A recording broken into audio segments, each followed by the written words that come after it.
Justice PC Ghosh commission నివేదికను రద్దు చేయాలంటూ కేసీఆర్ హరీష్ రావు పిటిషన్లు దాఖలు చేశారు. దీనిపై కోర్టులో వాదనలు జరుగుతున్నాయి. మరిన్ని వివరాలు మా ప్రతినిధి శ్రీకాంత్ను అడిగి తెలుసుకుందాం. శ్రీకాంత్, చెప్పండి, హైకోర్టులో ఏ అంశంపై వాదనలు జరుగుతున్నాయి? కాళేశ్వరం ప్రాజెక్టులో మేడిగడ్డ వద్ద పిల్లర్ పొంగడంతో ప్రభుత్వము దీనిపైన కమిషన్ ఏర్పాటు చేసింది. సుప్రీంకోర్టు మాజీ న్యాయమూర్తి జస్టిస్ పీసీ ఘోష్ కమిషన్ ఏర్పాటు చేసింది. ఈ కమిషన్ విచారణ చేపట్టి ప్రభుత్వానికి నివేదిక ఇచ్చింది. ప్రభుత్వం ఇచ్చిన నివేదికలో పలు అంశాలను కూడా పేర్కొంది.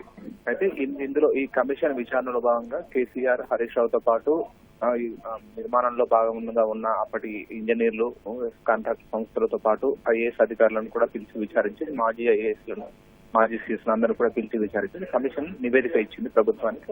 ఆ నివేదికని ప్రభుత్వం బహిరంగపరిచింది, అంటే అసెంబ్లీలో చర్చలో పెట్టింది. అయితే ఈ commission justice PC Ghosh commission నివేదిక చెల్లదంటూ మాజీ ముఖ్యమంత్రి కేసీఆర్, హరీష్ రావుతో పాటు సీనియర్ ఐఏఎస్ అధికారి స్మితా సబర్వాల్, మాజీ ఐఏఎస్ అధికారి ఎస్కే జోషి కూడా వేరువేరుగా పిటిషన్ దాఖలు చేశారు. నిబంధనల ప్రకారం పీసీ ఘోష్ కమిషన్ చెల్లదని, దాన్ని రద్దు చేయాలని చెప్పి కూడా హరీష్ రావు, కేసీఆర్, స్మితా సబర్వాల్, ఎస్కే జోషి వీళ్ళందరూ కూడా వాళ్ళ వేరువేరుగా దాఖలు చేసిన పిటిషన్లలో పేర్కొన్నారు. అయితే ఆ పిటిషన్లపై ఈ రోజు వాదనలు కొనసాగుతున్నాయి. సీజే ధర్మాసనం ఈ పిటిషన్లపై విచారణ నిర్వహిస్తుంది.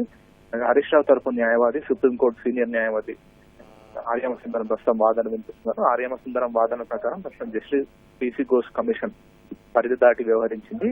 పీసీ ఘోష్ కమిషన్ నివేదిక చెల్లదని చెప్పి కూడా ఆయన చెప్తున్నారు. కమిషన్ ఆఫ్ ఎంక్వైరీ యాక్ట్ ప్రకారం కూడా పీసీ ఘోష్ కమిషన్ వ్యవహరించలేదు, అవి నివేదిక చెల్లదని చెప్పి కూడా సుప్రీంకోర్టు సీనియర్ న్యాయవాది ఆర్యమ సుందరం వాదిస్తున్నారు. ప్రధానంగా కాళేశ్వరంలో కాళేశ్వరం ప్రాజెక్టులో మేడిగడ్డ పిల్లర్ కుంగిపోతే ప్రభుత్వం కమిషన్ ఏర్పాటు చేసింది. అసలు ఏం జరిగిందో నివేదిక ఇవ్వాల్సిన బాధ్యత మాత్రమే కమిషన్ పై ఉంటుంది. కానీ కమిషన్ మాత్రం తన పరిధి దాటి నివేదిక ఇచ్చిందని చెప్పి కూడా ఆర్యమ సుందరం వాదన వినిపిస్తున్నారు. అంతేకాకుండా ఈ నివేదిక వల్ల వ్యక్తిగతంగా కూడా హరీష్ రావు, కేసీఆర్ ప్రతిష్ట దెబ్బతినే విధంగా నివేదిక ఇచ్చారు. ఇది వాళ్ళ వ్యక్తిగత ప్రతిష్ట కూడా భంగం కలిగే విధంగా ఉంది. కాబట్టి ఈ నివేదిక చెల్లదని చెప్పి కూడా ఆర్యమ సుందరం వాదన వినిపిస్తున్నారు. ప్రస్తుతం అయితే వాదనలు కొనసాగుతున్నాయి.